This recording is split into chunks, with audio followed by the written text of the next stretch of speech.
I just got a new helmet, and since I need to install all the douche tuber motovlog stuff on it anyway, I figure I'd make this video to walk you through my audio journey and what I'm using now.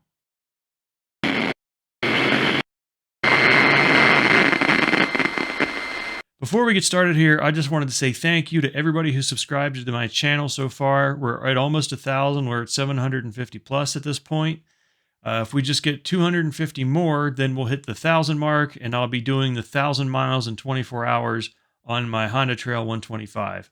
If just a few more of the folks who watch my videos actually subscribed, we'd be there in no time. And so the sooner that we get that to happen, the sooner you're going to see me suffer. Now that's the end of that. Let's get into what we're here to talk about. Okay, now that all that's over, this is what I'm currently using. It is a Shui J Cruise 2. This is the boom mic for my cardo, and this is what we're going to be talking about. We're going to go over what this is in installing it on my new helmet, but I wanted to give you an idea of where we're at now, and the sound quality is halfway decent, especially I don't think anybody motovlogs with a 3/4 helmet. It's turning out pretty good so far.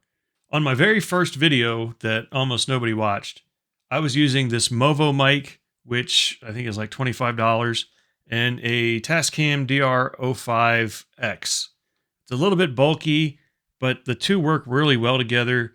And I thought this audio thing was a breeze because I hooked these two things up. It's like, what's everybody talking about? Audio quality is terrible. This was fine. It worked great until it didn't. I have about 10 hours of unusable video because something happened with this and it no longer works. This is not the one that I was using. This is another one that I had bought. But it's not ideal. So I went from this, which is the Movo something, and then I moved to a Purple Panda.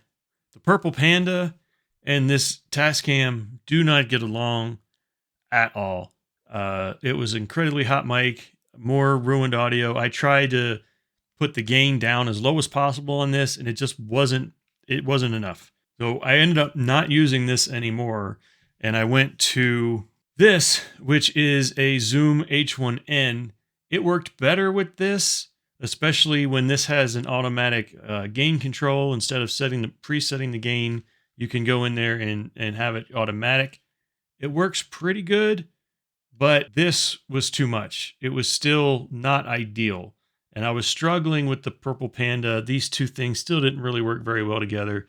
There's a video, maybe two, where I have this actually in my garage, where I have this pinned or attached up here next to my GoPro because I couldn't get it to work any other way. And it looked like I had like a fuzzy bug on my head or something, but that was that. And the other problem is with either this one, which is the Purple Panda, or the other Movo, which I set somewhere and I can't find now. When I don't always, I know it's hard to believe, but I don't always record when I'm on my motorcycles. And when you're not recording and you have this attached to your helmet, you either have to tuck it somewhere or disconnect it from your helmet.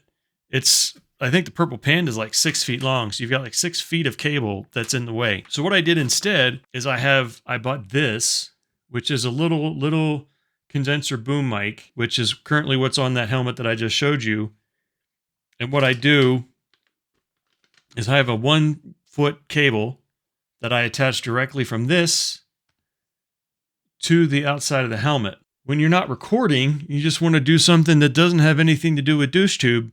You just have this little jack right here, which isn't connected to anything. And then when you want to go and actually record something externally, then you have a 3-foot or whatever length cable you want. You can attach to that and then attach it to your external recorder. So we've gone over the Tascam and the Zoom. The other issue with the Zoom is that the line out or the line in is in the side. So if you put it in your pocket, I have drop-in pockets in my Aero Stitch, then it kind of sticks out the side and doesn't work super great. So what I've abandoned the gain altogether at this point. And going forward, I'm going to be using this, which is a Zoom F2 32-bit recorder. You don't worry about gain with this at all. you just record and then adjust the volume in post. And it's supposed to not, you don't have to worry about gain anymore with 32-bit. The other bonus to that is if you want to power, this takes AAA batteries, which don't last forever. And the trip that I plan on going on, that's 1,000 miles, the batteries may or may not last that long. So if it can take external power, so if you connect it to something like this, which is a 10,000 milliamp hour power bank, and it all still fits in your pocket, about the same size as the DRO5X, you can get days of recording time off of this without any issues. I haven't tested it in the field yet, but I have tested it in my office, and I ran it for 3 days, and I still had plenty of battery power left out of the power bank. So that's the least of my concerns. It's small. I don't have to worry about gain anymore. And that's what we're going to do going forward. Okay, that's all fine and good, but why don't you just record on your GoPro? You could do that, but I generally use external power supplies for my GoPros because I don't do it the way you're supposed to. I don't do short clips. I'll record the whole thing and then try to get something entertaining or interesting out of it, condense 10 hours into 10 minutes of watchable video or whatever it happens to be. But ultimately, if I'm not connected to external power, then the battery compartment can be completely closed and waterproof, or waterproof as GoPro can be, and you don't have anything else connected to it. And my recorder's in my pocket inside my Aero Stitch or whatever I'm wearing, so that's not going to get wet. I've been watching a lot of Itchy Boots lately, and one of the things that she always has to do is stop and disconnect her camera because she records straight to her GoPro. The audio connection from the GoPro to the mic can get wet in heavy downpours in Africa where she is, well, anywhere really, but she's in Africa right now.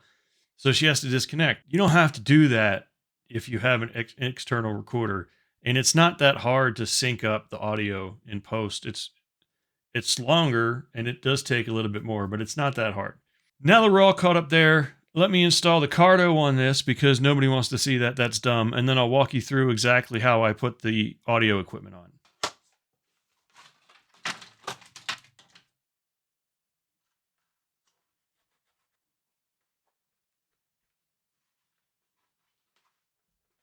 All right, so cardo's installed through the power of love and friendship. That's all good to go. The next thing we have to do is I've already attached the little baby boom mic here and little 1 foot. And when I put these together, I did leave one snap disconnected. You probably can't see, but there's a snap that's disconnected, the upper cheek snap. So all we have to do is put this in here. So you probably can't see this, and I'm not moving my camera. So this is the best I can do. So it squeezes in between the cheek pad. Here's the boom. So it squeezes in between the cheek pad and the side of the helmet, and then you just tuck in the wire, which is relatively easy. And there's no Velcro, there's no nothing. It just holds in place. And then you just tuck the extra cable back under the helmet liner. So it's tucked into the helmet liner, and all we have now is this little cord sticking out. And then put in the final snap. So once it's all installed and stuck in with the into the cheek pad, you can just shove it down. This one I'm leaving the original foam on for now, but you can get these separate dead cats. So we'll see how the audio quality is with it as it is right now, and then move on to a dead cat if necessary. But it tucks right in. You can barely tell it's there. If you have a big beard like mine, your beard might right up against it, but that's okay. So that's it. And then you don't have to ride around with a long ass cord sticking out of your helmet all the time. That's the video. I wish I had seen a video like this before when I was starting out. Not that I'm not still starting out, but early days. I never would have bought this DRO5X. I probably wouldn't have bought this, which is the Zoom H1N. I would have jumped right to an F2. And with this mic is only $15. The recorder's a little bit more expensive, but you only have to buy it once. It'd save you a lot of money. It adds up trying to troubleshoot all these different things and then deal with the problems that you have that nobody really talks about. So unless you're going to have a separate helmet that you only use for recording, then you're going to want to have some sort of detachable cord. Otherwise, it just gets in the way. So that's the video. Thanks for watching. See you next time.